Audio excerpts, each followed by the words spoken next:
The defeat of Democrat Martha Coakley by Republican Scott Brown for the U.S. Senate seat in Massachusetts not only affects Massachusetts, it has huge ramifications for the Obama administration's agenda. Earlier, I spoke to Times political editor Dick Stevenson, and I started by asking him, what do the Democrats do now?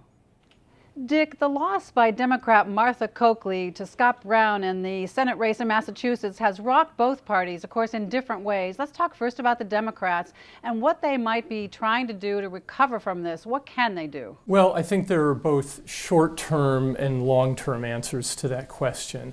In the short term, the immediate question they face is whether or not they can go ahead with President Obama's health care bill, and if they do, whether it needs to be scaled back.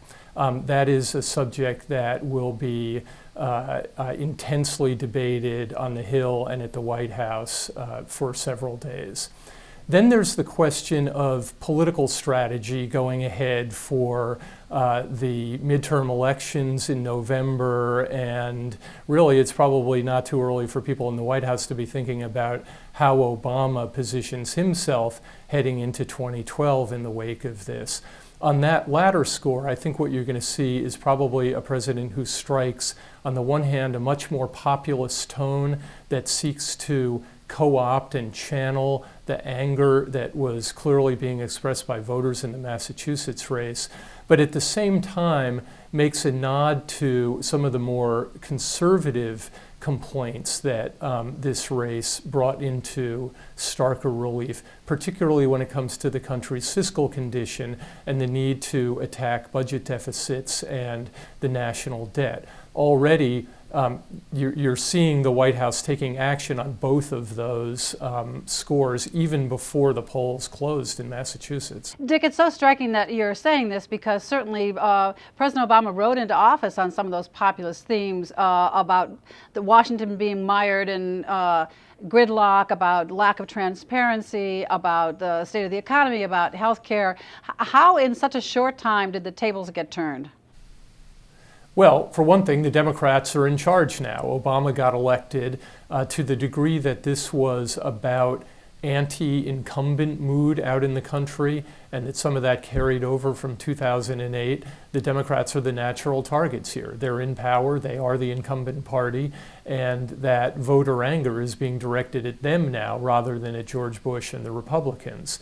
So that is definitely part of it. Having said that, there is also, I think, clearly a reaction to the way that Obama and the Democrats have governed over the last year. Conversely, Dick, the Republicans, although they expected they would win, how do they capitalize on this, or what does it mean for how they may handle their issues differently, or does it?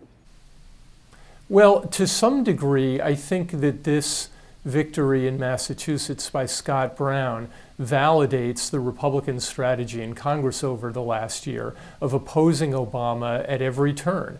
If their goal here was to block Democratic legislation and try to persuade the country that Obama and the Democrats had overreached, then the results in Massachusetts seem to suggest that they anticipated the mood of the country pretty accurately. Now, going forward, the Republicans, I think, are going to have trouble continuing to run as just on the platform of saying no to Obama and the Democrats. At some point, they're going to have a more positive, forward-looking agenda, and I think you're already seeing the House Republicans beginning to grapple with that by putting together a kind of 2010 version of a contract with America.